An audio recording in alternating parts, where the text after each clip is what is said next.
দর্শক, আপনাদের সকলকে শুভেচ্ছা এবং সাদর আমন্ত্রণ জানিয়ে শুরু করছি চ্যানেল আইয়ের নিয়মিত আয়োজন ফ্রেশ প্রিমিয়ামটি তারকা কথন। প্রিয় দর্শক, তারকারা মূলত আমাদেরকে মুগ্ধ করেন তাদের অভিনয় শৈলী দিয়ে কিংবা তাদের নাচের মাধ্যমে, তাদের গানের মাধ্যমে। তবে তারকা কথনের সেটে আজকে যে তারকারা আছেন তারা মুগ্ধ করেন তাদের বক্তব্য, একজন বক্তা হিসেবে তাদের কথা বলার ধরন দিয়ে। প্রিয় দর্শক, তারা যুক্তিবাদী চিন্তায় নিজেদেরকে উদ্বুদ্ধ করেছেন সবসময়, একটি বুদ্ধিবৃত্তিক জাতি গঠনে যাদের ভূমিকা সবসময় আমরা দেখে এসেছি।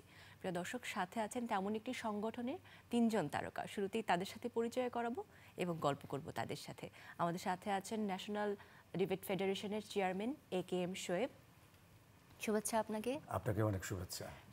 সাথে আছেন ন্যাশনাল ডিবেট ফেডারেশনের সহ সাংগঠনিক সম্পাদক নাফিসা তাসনিম। শুভেচ্ছা আপনাকে। আপনাকে অনেক শুভেচ্ছা। এবং আছেন ন্যাশনাল ডিবেট ফেডারেশনের মহাসচিব আশিকুর রহমান আকাশ। আপনাকেও শুভেচ্ছা। ধন্যবাদ। যেটি শুরুতে আপনি বোধহয় আমাকে বলছিলেন যে আমরা তো কোনো তারকা না, তবুও কেন আমরা দর্শককে আসলে তারকা কথনের সেটে কি বলবো। ব্যাপারটা ওখানেই যে তারকাদের অনেক শিল্প থাকে, শিল্পের মূল জায়গা জুড়ে আছে কথা বলার শিল্প। কথা দিয়ে মানুষকে মুগ্ধ করা সব থেকে কঠিন কাজ, এবং এই জায়গাটা নিয়ে কাজ করছেন, তা আবার যুক্তিবাদী কথা, শুধু কথা না, সেটি নিয়ে কাজ করছেন ন্যাশনাল ডিবেট ফেডারেশন। সেই যাত্রার 22টা বছর আপনাদের পথ চলা, এবং এই মহেন্দ্রক্ষণেই আপনাদেরকে পেয়েছি এই বিষয়ে কথা বলতে। শুরুতে আমি AKM শোয়েব আপনাকে দিয়ে শুরু করতে চাই, যেহেতু আপনি চেয়ারম্যান ন্যাশনাল ডিবেট ফেডারেশনের 22 বছরের পথ চলা। তো এই সেক্টরে আসলে কাজটা কি, কেন তারা কাজ করে, কি জন্য করে, এই জায়গাটা নিয়ে শুনতে চাই। শুরুতে আমি চ্যানেল আইকে ধন্যবাদ জানাই এই কারণে যে তারকা কথনে এতদিন যেভাবে চলচ্চিত্র নায়ক গায়ক থেকে শুরু করে গায়িকা থেকে শুরু করে তারা তারকা ছিল, চ্যানেল আই আজকে রিকগনাইজ করছে এমন একটা সময়ে যে বিতার্কিকরাও যে তারকা হতে পারে। এই কারণে চ্যানেল আইকে খুবই স্পেশাল থ্যাঙ্কস। একটা নতুন ইতিহাস তৈরি করলো এই 36 জুলাই বিপ্লবের পর। আর ন্যাশনাল ডিবেট ফেডারেশন বাংলাদেশ 22তম প্রতিষ্ঠাবার্ষিকী সেলিব্রেট করতে যাচ্ছে আগামী 6 তারিখে, এবং 2003 সালে এই সংগঠনটি জন্ম হয়েছিল শোনো যুক্তি আমার সৌন্দর্য এই স্লোগানকে ধারণ করে। আসলে আমাদের মূল যে কনসেপ্ট সেটি হলো যে কথাই হলো সভ্যতা, আর এই সভ্যতাকে আলোকিত করতে হলে একজন মানুষ যখন কথা বলবে তখন অবশ্যই যুক্তিপূর্ণ কথা হতে হবে। পরমত সহিষ্ণু, যুক্তিবাদী এবং সামাজিক মানুষ যদি তৈরি করতে হয় তবে বিতর্ক শিল্পের কোনো বিকল্প নাই। আমরা বলছি যে আমি বিতর্ক করি সে আমি জ্বলে উঠি দ্বিমুখী শক্তির ঘর্ষে নতুন সৃষ্টির অঙ্গীকারে, যুক্তিতে সব্যসাচী আর চেতনায় অনির্বাণ হয়ে। মূলত ন্যাশনাল ডিবেট ফেডারেশন বাংলাদেশ সারা বাংলাদেশে 9টি জোনে ভাগ হয়ে 17 লক্ষ মেধাবী শিক্ষার্থীদেরকে নিয়ে যে প্ল্যাটফর্মটি তৈরি করেছে তার মূল উদ্দেশ্য শোনো যুক্তি আমার সৌন্দর্য এই কথাটিকে একেবারে রুট লেভেল থেকে শুরু করে একেবারে জাতীয় পর্যায়ে মেধাভিত্তিক একটা সমাজ বিনির্মাণে, পড়ুয়া একটা সোসাইটি বিল্ড আপ করার জন্য মূলত কাজ করে যাচ্ছে। এবং আমাদের মূল যে জায়গাটি সেটি আমরা বলতে চাই যে একজন বিতার্কিকের বিকাশ পথটা কী হবে। আমরা বলি যে একজন বিতার্কিক অবশ্যই নেতৃত্বের সেরা জায়গায় থাকবে, সে সামাজিকভাবে হতে পারে, রাজনৈতিকভাবে হতে পারে, অর্থনৈতিকভাবে হতে পারে, বা তার ক্যারিয়ারেও যদি হয়ে থাকে সেক্ষেত্রেও সে নেতৃত্ব দিবে। এবং নেতৃত্ব দেওয়ার যে সমস্ত গুণাবলী, যেখানে জ্ঞান, যেখানে চর্চা, যেখানে দর্শন, যেখানে নীতিশাস্ত্র, সব কিছুকে একজন বিতার্কিককে অর্জন করতে হবে। তাই বিতর্ক মানে ঝগড়া না, বিতর্ক মানে কুতর্ক না, বিতর্ক হলো যুক্তির জোর। এবং ভলতেয়ার একটি কথা বলেছিল যে তোমার মতের সাথে আমার মতের মিল নাও হতে পারে, কিন্তু তোমার মত প্রকাশের স্বাধীনতার জন্য আমার জীবন উৎসর্গ করতে প্রস্তুত। এই যে পরমত সহিষ্ণুতা সমাজে, রাষ্ট্রে, এই জায়গাটিতে ন্যাশনাল ডিবেট ফেডারেশন এই 22 বছর ধরে অসংখ্য শিক্ষার্থীদের প্রতিষ্ঠানগুলোতে, school, college, university, medical college, even মাদ্রাসাকেও আমরা এই শিক্ষার্থীদেরকে নিয়ে একটি বিরাট একটা সামাজিক একটি বিপ্লব আমরা করছি। সত্যিই তাই, যুক্তির বিপ্লব আসলে বড় বিপ্লব। এখন আমরা মত প্রকাশ করার স্বাধীনতা সম্পর্কে সবাই জানি, কিন্তু পরমত সহিষ্ণুতা যে কথাটি বললেন, যে অপরে যা বলছে সেটি মনোযোগ দিয়ে শুধু বলা না, সে কি বলছে সে শোনার প্র্যাকটিসটাও একজন বিতার্কিকের জন্য ভীষণ জরুরি। আমি এই মুহূর্তে ন্যাশনাল ডিবেট ফেডারেশনের যিনি মহাসচিব হিসেবে আছেন আশিকুর রহমান আকাশ, তার কাছ থেকে এই আয়োজন নিয়ে শুনতে চাই। সেই সাথে শুনতে চাই এই কথাটি যে যখন আপনাকে কেউ বলে যে বিতর্ক কেন করবে, যেহেতু রুট লেভেল থেকে কাজ করে আসছেন, ওই সেক্টরে এই প্রশ্নটা সব থেকে বেশি থাকে। একজন বাবা মা ছেলে মেয়েকে নাচ শেখাতে চান, গান শেখাতে চান, কিন্তু বিতর্কের জায়গাটাতে একটু এড়ে বসেন যে এটি শিখে আসলে কি হবে। আপনার ক্ষেত্রে এই ব্যাপারটা আপনি কিভাবে ডেসক্রাইব করেন? ধন্যবাদ। আসলেই তাই, আমরা যখন বিভিন্ন রুট লেভেলে কাজ করতে গিয়েছি আমরা দেখেছি যে নাচ গানের ক্ষেত্রে বাবা মারা যতটা বেশি মনোযোগী থাকেন এই ক্ষেত্রে সেটা কম। তো আমরা যখন কথা বলেছি, তো আমাদের কাছে মনে হয়েছে যে একটা সংশয় থাকে, হয়তো বিতর্ক করলে ছেলে মেয়ে তর্ক শিখে যাবে, কুতর্ক করবে, তো এই ব্যাপারগুলো থাকে। কিন্তু আমরা যখন যাই বা আমরা যখন কথা বলি, সেটা হচ্ছে যে আমেরিকার বিখ্যাত শিক্ষাবিদ নরমান কেইনের একটা উক্তি আছে যে শিক্ষার প্রথম উদ্দেশ্য হলো আত্মবিশ্বাসের সাথে নিজের মত প্রকাশের ক্ষমতা। তো আমার কাছে মনে হয় বা আমরা ন্যাশনাল ডিবেট ফেডারেশন বাংলাদেশ থেকে বিশ্বাস করি যে বিতর্ক এমন একটি শিল্প যারা বিতার্কিক তারা নিজের মতকে নিজের মতো করে আত্মবিশ্বাসের সাথে প্রকাশ করতে পারে। এবং শুধুমাত্র একটা যখন বিতর্ক হচ্ছে আমরা কিন্তু কোনো একটা টপিক নিজে যা জানি বা নিজে যা বিশ্বাস করি তাই বলছি না, আমরা অপরজন কি বলছে সেটিও শুনছি, সেটি সঠিক কি ভুল সেটা নিয়ে আমরা বিচার বিশ্লেষণ করছি।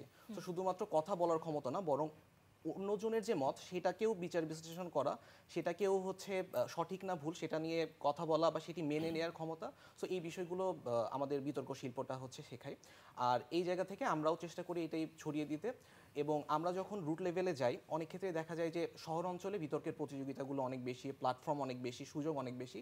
বাট গ্রামের যে একটা ছেলে, আমি যেরকম ন্যাশনাল ডিবেট ফেডারেশন বাংলাদেশ থেকে একবার দিনাজপুরের চিরির বন্দর অথবা বাগেরহাটের কোনো একটা উপজেলাতে, সো ওখানে যখন প্ল্যাটফর্ম দেওয়া হচ্ছে আমরা দেখছি যে তাদের মধ্যেও অনেক প্রতিভা, তারাও অনেক মানে অনেক ভালোভাবে তাদের মতামতকে প্রকাশ করতে পারে বা যখন তাদের সুযোগ দেওয়া হয়। তো সেই জায়গা থেকে আমার মনে হয় যে যখন এই জিনিসগুলো মানে গার্জিয়ানদের কাছে ক্লিয়ার হয়ে যাবে, সো তারাও আস্তে আস্তে বিতার্কিকদেরকে মানে সন্তানদেরকে বিতর্কে দিবে। এবং আমরা যদি বর্তমান বাংলাদেশের দিকে তাকাই, আমাদের এখন যারা বিতর্ক করছেন তারা অনেক ভালো ভালো জায়গাতে আছে। আমাদের ছাত্র আন্দোলনের সার্জিস, সে একজন ভালো বিতার্কিক। অনেকেই।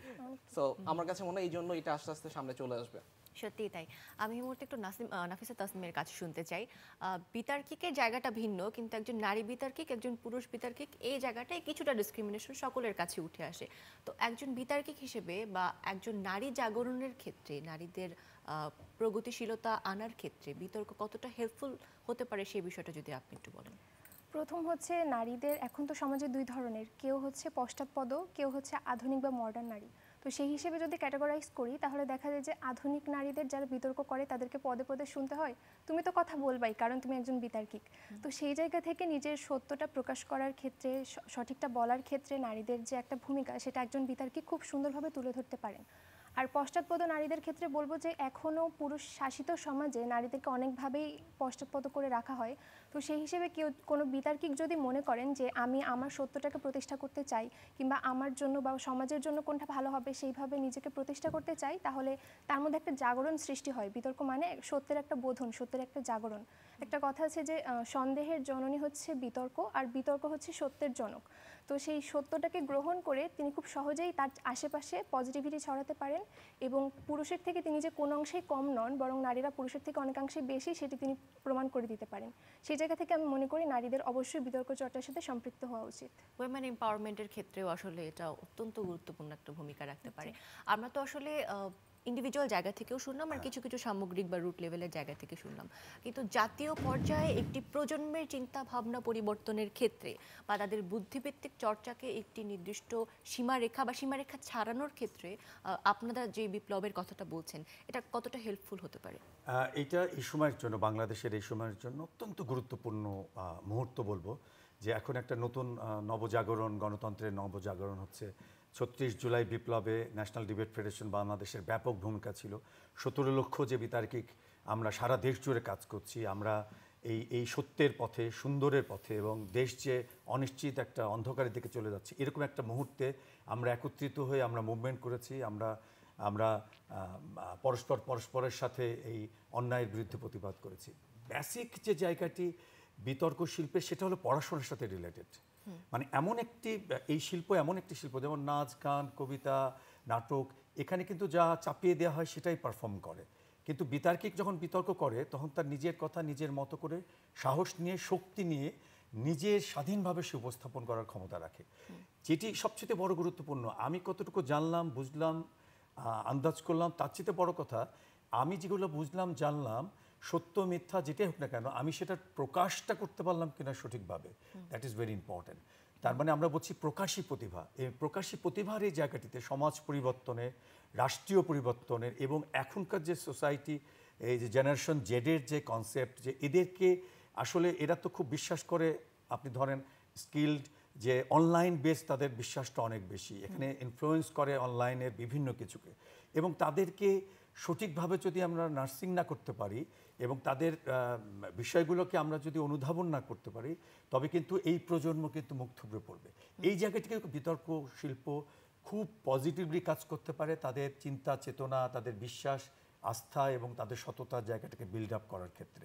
এবং আমরা বলছি যে যখন বিতর্ক করছি, তার মানে কি আমাদের শিক্ষার্থীরা যারা বিতর্ক করছে, তারা তাদের যে সাবজেক্টে পড়ে, সায়েন্সে পড়লে সায়েন্স ছাড়াও তাকে আর্টস, কমার্স, ইন্টারন্যাশনাল পলিটিক্স, খেলাধুলা, সমস্ত কিছু তাকে জানতে হচ্ছে। তার মানে একটা রাষ্ট্র যদি সত্যিকার অর্থে রাষ্ট্র হিসাবে সারা পৃথিবীতে শক্তিশালী অবস্থান করতে চায়, তবে তাকে কিন্তু একটা শিক্ষার্থী, কারণ ভবিষ্যৎ তারা আমাদের বাংলাদেশে, তাদেরকে কিন্তু আমাদের প্রত্যেকটা জ্ঞানের শাখা প্রশাখার ভিতরে তাকে অনুরণন করতে হবে, ঘুরতে হবে, অভিযাজিত হতে হবে। এই অভিযাজিত জায়গাতে বিতর্ক শিল্পটা সরাসরি কাজ করে। ছেলেমেয়েরা আমরা যেমন যখন আমরা উপজেলা লেভেলে বিতর্ক করি, শিক্ষার্থীরা যে একেবারে স্যান্ডেল নাই এরকম ছেলেমেয়েও বিতর্ক করে, কিন্তু তাদের মেধার প্রকাশের জায়গাটিতে যখন আমরা দেখি তারা অসাধারণ বিতর্ক করছে। এটা গ্রামের একটা ছেলে, একটা মাদ্রাসার একটা মেয়ে, তার ভিতরে যে চেতনা বা বিশ্বাসের জায়গাটা, কুসংস্কার সমস্ত কিছুকে উড়ে ফেল দিয়ে সে সত্য কথাটা বলছে, কারণ সে প্ল্যাটফর্মটি পেয়েছে। ওদেরকে যখন আমরা জেলা পর্যায়ে, বিভাগীয় পর্যায়ে, জাতীয় পর্যায়ে আমরা যখন নিয়ে আসি, জাতীয় বিতর্ক উৎসবের মধ্য দিয়ে, আপনি জানেন যে ন্যাশনাল ডিবেট ফেডারেশন বাংলাদেশে 16টি জাতীয় বিতর্ক উৎসব করেছে, 8টি জাতীয় মেডিকেল বিতর্ক উৎসব করেছে, 1000-এরও বেশি বিভাগীয় বিতর্ক উৎসব করেছে, আন্তর্জাতিক বিতর্ক উৎসব করেছে, যেখানে 46টি দেশের ছেলেমেয়েরা উপস্থিত হয়েছিল, এবং গ্রামীণ বিতর্ক থেকে শুরু করে এই আয়োজনগুলো করার পিছনে কারণ হলো যে ওই প্রজন্মগুলোকে সেই জ্ঞানের শিক্ষাটা পৌঁছে দেওয়া, যে জ্ঞানে নিজে আলোকিত হবে, তার পরিবারকে আলোকিত করবে, সে সোসাইটিতে নেতৃত্ব দিবে এবং পুরো দেশকে সে এনলাইটেড করবে। এটাই হলো মেন ফোকাসিং পার্ট। আমাদের কাছে একটি অডিও ভিজুয়াল আছে, আমরা সেটা একটু পুরো দর্শকদের নিয়ে দেখে আসতে চাই। চলুন প্রিয় দর্শক।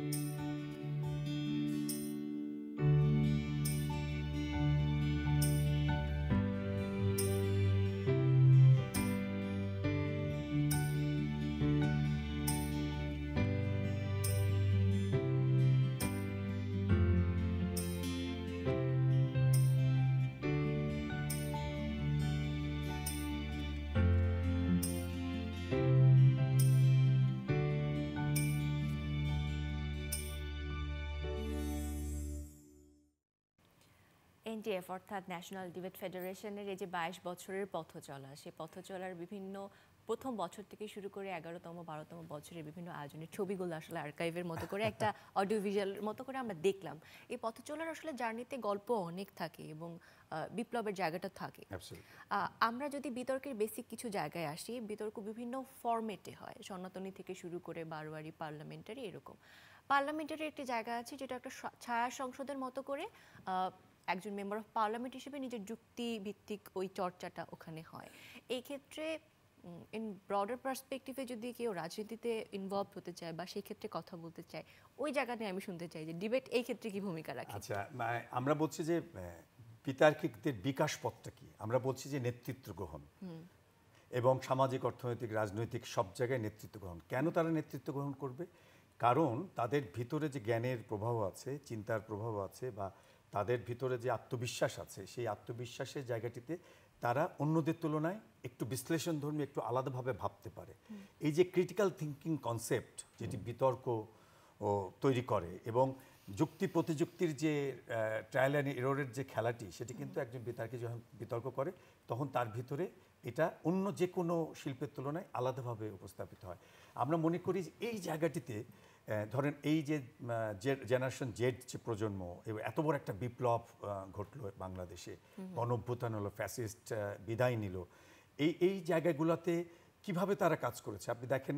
এই যত বৈষম্য বিরোধী ছাত্র আন্দোলনে যে সমস্ত নেতৃস্থানীয় যারা ছিল, তাদের ভিতরে 15 জনের ভিতরে 10 জন বিতার্কিক ছিল। কিন্তু মানে বিতর্কের চর্চার সাথে যে জড়িত, সে যে রাষ্ট্রীয়ভাবেও যে কোনো অন্যায়ের বিরুদ্ধেও সে যে প্রতিবাদ করতে পারে, এবং তার যে লিডারশিপ যে ক্যাপাসিটিটা দিয়ে সে পুরা একটি জাতির ইয়ত্তেরকে যে কম্বিনেশন করলো, এই যে নেটওয়ার্কিং করলো এবং ফাইনালি একটা জয় ছিনিয়ে নিয়ে আসলো, এই জায়গাটিতে এই বিতর্ক শিল্পের ভূমিকাটা তো অনেক বেশি। তাই আমরা মনে করি যে বর্তমান প্রজন্ম শুধু না, বর্তমান সরকারকে বা আগামী যে সরকার আসবে সেই সরকারকে কিন্তু এই বিতর্ক শিল্পকে রাষ্ট্রীয়ভাবে পৃষ্ঠপোষকতা করতে হবে, যেটি নাই। আমরা ন্যাশনাল ডিবেট ফেডারেশন বাংলাদেশ আমরা নিজেদের পয়সা দিয়ে নিজেদের এত আয়োজনগুলো আমরা করি, আমাদের কিছু স্পন্সর প্রতিষ্ঠানগুলো আমাদেরকে হেল্প করে, কিন্তু রাষ্ট্রীয়ভাবে কখনোই আমরা সহযোগিতা পাইনি। কারণ আমরা মনে করি আমাদের বিভিন্ন মত পথ থাকতে পারে, কিন্তু যখন একজন বিতার্কিক, তখন তার প্রথম এবং শেষ উদ্দেশ্য হবে দেশকে ভালোবাসা, দেশপ্রেমিক হওয়া। এবং দেশপ্রেমিক হতে হলে তাকে অন্যায়টাকে কালোকে কালো বলতে হবে, সাদাকে সাদা বলতে হবে। এই নৈতিক জায়গাটিতে যদি একজন বিতার্কিকের না থাকে, তবে কিন্তু সে বিতার্কিক না।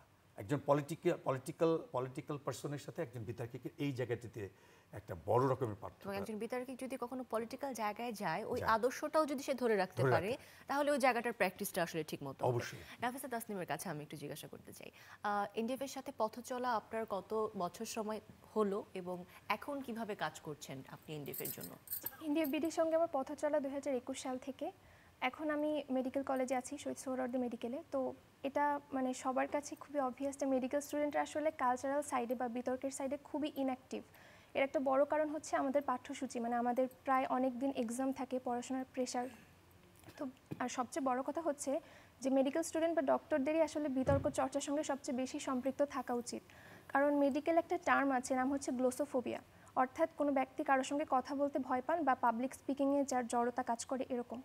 তো শুধু মেডিকেল প্রফেশন নয়, যে কোনো প্রফেশনের ক্ষেত্রেই সবার বেশি যে স্কিলটা দরকার সেটা হচ্ছে কমিউনিকেশন স্কিল, যোগাযোগ দক্ষতা। মানে আমি একজনের সঙ্গে কথা বলবো, কিভাবে কথা বললে আমি তার সঙ্গে, সে আমার সঙ্গে কমফোর্ট ফিল করবে বা আমি তার কথাটুকু ভালোভাবে বুঝতে পারবো, এটা একটা ব্যাপার।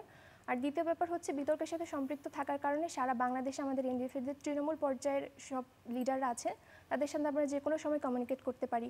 কোনো হেল্প লাগলে বা কোনো ইনফরমেশনের জন্য, ইভেন বিতর্ক চর্চাকে ছড়িয়ে দেওয়ার জন্য কিন্তু আমরা সেই তৃণমূল পর্যায়ের লিডারদের সঙ্গে যোগাযোগ করতে পারি। আর তৃতীয়ত হচ্ছে যে আমাদের প্রাত্যহিক জীবনে সব ক্ষেত্রেই বিতর্ক লাগে। কেমন, ধরলাম যে আমি আজকে এখানে আসবো, তো আমার একটি পোশাক নির্বাচন করা প্রয়োজন। তো পোশাকের কোন কালারটি আমার জন্য ভালো লাগবে, এটা না ওটা, বা কোন সাইজটি ভালো লাগবে, এটিও কিন্তু একটা কনফিউশন তৈরি করে। এই চেতনাগুলোর মধ্যে সবচেয়ে যুক্তিযুক্ত ব্যাপারটাই আমরা গ্রহণ করি। অর্থাৎ প্রতিনিয়তই আমরা কিন্তু বিতর্ক চর্চার সাথে সম্পৃক্ত। তো সেই হিসেবে অপোনেন্ট লাগে না, নিজেই নিজের অপোনেন্ট হওয়া যায়। তো সেই হিসেবে আমরা আসলে যত বেশি বিতর্ক চর্চার সাথে সম্পৃক্ত হব, আমাদের কথা বলার যে একটা স্কিল সেটা বাড়বে। দ্বিতীয়ত হচ্ছে বাচনভঙ্গি, শারীরিক ভাষা, এগুলো একজন ব্যক্তির জন্য অনেক বেশি ইম্পর্টেন্ট, সেটাও এনডিএফবিডি থেকে শেখা যায়। আর বর্তমানে আমি বলবো বিতর্ক চর্চার সঙ্গে এসে সবচেয়ে বেশি আমার যে উপকারটি হয়েছে সেটি হচ্ছে যে আমার কাছে মনে হয় যে আমি যে কোনো জায়গায় গিয়ে যে কোনো পরিস্থিতিতে আমাকে যদি কোনো কোয়েশ্চেন জিজ্ঞেস করা হয় বা যে কোনো কিছু, আমি দ্বিধাদ্বন্দ্ব ছাড়া আমার মতামতটুকু ঠিকভাবে প্রকাশ করতে পারবো। এটি আমার কাছে সবচেয়ে বড় বেনিফিট। আশিকুর রহমানের কাছে একটু জিজ্ঞাসা করতে চাই যে আপনারা 9টি বিভাগে ভাগ হয়ে বলছিলেন, তো আপনাদের সাথে আসলে যুক্ত হতে হলে সাধারণ শিক্ষার্থীরা কিভাবে যুক্ত হতে পারে সেই তৃণমূল পর্যায় থেকে? আচ্ছা, যেটা হয়েছে যে আমরা আমাদের ন্যাশনাল ডিবেট ফেডারেশনের যে কার্যক্রমগুলো, প্রত্যেকটা জোন থেকে তারা বিভিন্ন জেলা উপজেলা স্কুলগুলোতে আমাদের কার্যক্রমগুলো চলে, সেখানে ডিবেট স্কুলিং চলে, আমাদের ডিবেট কম্পিটিশন হয়। জেলা ভিত্তিক কোনো অর্গানাইজেশন নেই আপনাদের? হ্যাঁ, আমাদের যেটা বলছি যে আমাদের যে 9টা জোন, সো আমরা এরকম বলি যে national debate federation Rajshahi zone বা national debate federation Khulna zone. So এই জোনের আন্ডারে আবার আমাদের যে কমিটিগুলো আছে, একটা জোনের আন্ডারে প্রত্যেকটা ডিস্ট্রিক্টের কমিটি আছে, সো এই ডিস্ট্রিক্টের আন্ডারে আবার উপজেলার কমিটি আছে। সো ওইখানে যে আমাদের মেম্বাররা তারা অ্যাক্টিভিটিস করে এবং এই যে কার্যক্রমগুলোর কথা বললাম যে আমাদের বিতর্ক উৎসব হয়, আমাদের হচ্ছে ডিবেট স্কুলিং হয়, আমাদের ডিবেট কম্পিটিশন হয়, আমরা ডিবেটের ওয়ার্কশপ করাই।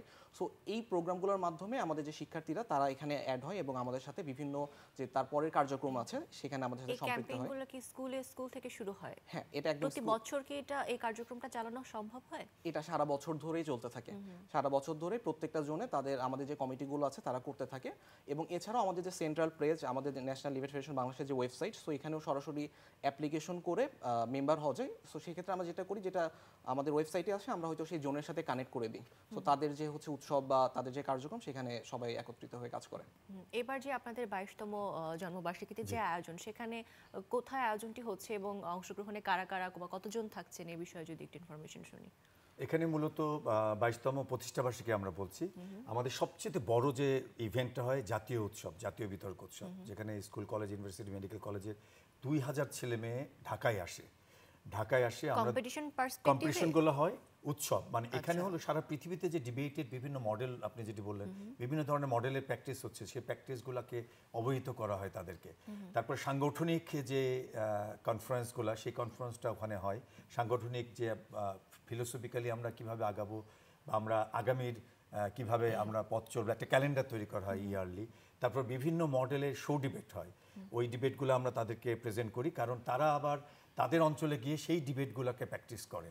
তারপরে বিভিন্ন ওয়ার্কশপ হয়, বড় বড় যে ওয়ার্কশপ, বাংলাদেশে যারা প্রথিতযশা বিতার্কিক, যারা ওয়ার্ল্ড ডিবেটে, এশিয়ান ডিবেটে, অস্ট্রেলেশিয়ান ডিবেটে বা বিভিন্ন ডিবেটে, যারা টেলিভিশন ডিবেটে যারা চ্যাম্পিয়ন হয় ভালো বিতার্কিক, তাদেরকে নিয়ে আবার আমরা ওই সেশনগুলো করি। তারকা পর্ব থাকে। মোট কথা একটা ফেলোশিপ থ্রু ফ্রেন্ডশিপ, এর মাধ্যমে জাতীয় বিতর্ক উৎসবটি হয়। এবারের ইন্টারন্যাশনাল প্ল্যাটফর্মের কথা বলছিলেন, ইন্টারন্যাশনাল প্ল্যাটফর্মে কি এখন পর্যন্ত এনডিএফ থেকে টিম গিয়েছে বা এরকম কোনো? হ্যাঁ, আমাদের এনডিএফবিটি আসলে ইন্টারন্যাশনাল প্ল্যাটফর্মে সাধারণত শিক্ষা প্রতিষ্ঠান থেকে যায়, আমরা ট্রেন করি তাদেরকে, পরবর্তীতে শিক্ষা প্রতিষ্ঠান থেকে তারা অ্যাটেন্ড করে। এবং আপনি জানেন যে ওয়ার্ল্ড ডিবেটে বাংলাদেশ চ্যাম্পিয়ন হয়েছে। ইভেন স্কুল ওয়ার্ল্ড ডিবেট কম্পিটিশনে বাংলাদেশ সেকেন্ড রানার আপ হয়েছে, থার্ড রানার আপ হয়েছে এবং খুবই ভালো পারফরমেন্স করছে। এই যে আমরা অনেক কিছুতে পিছিয়ে আছি আপনি জানেন, কিন্তু আর্থিকভাবে চোট থেকে চোটতন্ত্রে রূপান্তরিত হয়েছে বাংলাদেশ। কিন্তু আমরা যারা এই বিতার্কিক সমাজ বা আমরা যারা বিতর্কের সাথে ভালোবাসি, আমরা মনে করি যে এই পরিবর্তনগুলো আমরা আনতে পারবো এবং আমাদের বিশ্বাস যে এই মেধাবী প্রজন্ম বাংলাদেশকে যেভাবে ভালোবাসে, এই বাংলাদেশের ভালোবাসাটি অনন্য মাত্রায় রূপান্তরিত হবে। আমরা এই যে ইন্টারন্যাশনাল ডিবেটগুলোতে আমরা যে দলগুলো পাঠাই, তারা যখন ওখানে যায়, তারা যে অভিজ্ঞতাটা অর্জন করে, পরবর্তীতে আমাদের উৎসবে সেখানে এসে তারা সেগুলো শেয়ার করে অডিও ভিজুয়ালের মাধ্যমে। এবং আমরা 22 তারিখে যেটা আমাদের প্রতিষ্ঠাবার্ষিকী, 22তম প্রতিষ্ঠাবার্ষিকী আমরা বিশ্ব সাহিত্য কেন্দ্রে করতে যাচ্ছি। ফরিদুজ্জামান সাগর ভাই আমাদের উপদেষ্টা, উনি থাকছেন। আমাদের শফিক রেহমান, কিংবদন্তি তুল্য সাংবাদিক, আমাদের জাই দিনের সম্পাদক শফিক রেহমান সহ আমাদের যারা এই সংগঠনে যারা আমাদের উপদেষ্টা মণ্ডলী রয়েছেন, আমাদের প্রাক্তন যারা রয়েছেন, অ্যালামনাই যারা রয়েছেন, তারা সহ আমরা ঢাকাতে বিশ্ব সাহিত্য কেন্দ্রে এই আয়োজনটি যখন কেক কাটবো বা আমরা ডিবেট কম্পিটিশন করব, ঠিক একই সময় আমাদের 9টি জোনে বিভক্ত হয়ে সারা বাংলাদেশের এনডিএফবিডির বিতার্কিকরা 9টি জোনে 9 আলাদাভাবে তারা এইটি উদযাপন করবে, ফেস্টিভ একটি আকারে উদযাপন করবে, যার মধ্য দিয়ে একটা ইউনিটি এবং যার মধ্য দিয়ে আমরা একটা মেসেজ পৌঁছে দিতে চাই গভর্নমেন্টকে এবং দেশকে যে এই বিতার্কিকরাই আমরা দেশের ভালো কাজগুলোতে আমরা অংশগ্রহণ করতে চাই এবং আমরা বাংলাদেশকে আরও উপরে দেখতে চাই এবং বাংলাদেশের পতাকাকে সবার উপরে দেখতে চাই। সত্যি বাংলাদেশ ব্যাপী তো আপনাদের কার্যক্রম আছে এবং ইংলিশ ডিবেটের ক্ষেত্রে আসলে এনডিএফকে একজন পায়োনিয়ারই বলা যায়, কারণ ইংলিশ ডিবেটের ক্ষেত্রে এই চর্চাটা আমাদের একটু পিছিয়ে থাকার একটু ইতিহাস আছে। তবে আপনারা শুরু করেছেন এই যাত্রাটা এবং যাত্রায় বেশ সফলতাও পেয়েছে। হ্যাঁ, ক্যান্টনমেন্ট বেসিক্যালি ক্যান্টনমেন্ট কলেজে যে ইংলিশ ডিবেটের চর্চাটি শুরু হয়েছে, ক্যাডেট কলেজে শুরু হয়েছে, বিভিন্ন স্কুলগুলোতে ইংলিশ মিডিয়াম স্কুল শুধু না, বাংলা মিডিয়াম স্কুলগুলোতেও কিন্তু ইংলিশ ডিবেটের চর্চা। এবং ওয়ার্ল্ড ওয়াইড ইংলিশ ডিবেটের যে ফরম্যাটটা, সেই ফরম্যাটটাও সচরাচর দেশে চর্চাটা হয় না।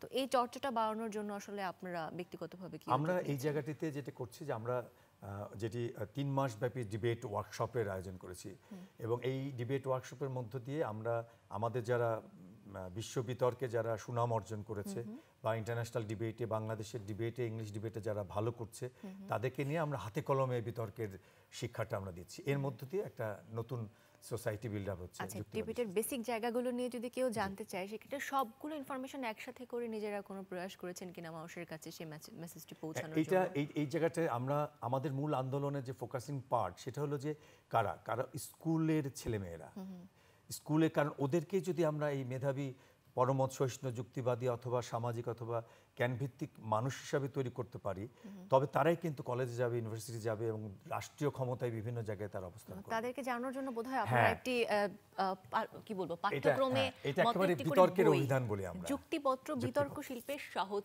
পাঠ, এই বইটি প্রকাশ করেছেন ন্যাশনাল ডিবেট ফেডারেশনের যিনি চেয়ারম্যান, তিনি লিখেছেন AKM শোয়েব। সেখানে বিতর্কের একদম 0 থেকে 110 পর্যন্ত যদি বলতে পারি, সকল কিছু ফরম্যাট, কিভাবে বিতর্ক করবে এবং অনেকগুলো টপিকের সমন্বয়, যেটি যে বলছিলেন। আমরা যে অনেক উপজেলা রয়েছে, 475 না কত উপজেলা বাংলাদেশে বা 18 জেলা, আমরা তো সব জায়গায় যেতে পারি না। কিন্তু আমরা মনে করি যে আমরা কিছু কিছু যে সমস্ত জায়গায় যাচ্ছি সেগুলো তো আমরা সরাসরি যাচ্ছি। কিন্তু এই বইটা বিতর্কের অভিধান, যেখানে আপনি একটা বিতর্ক, এই বইটি পেলে একটা স্কুল বা গ্রামের একটা স্কুল বা কলেজ মাদ্রাসা তারা নিজেরাই বিতর্কের আয়োজন করতে পারবে। আমরা 1000-এর বেশি টপিকস রেখেছি।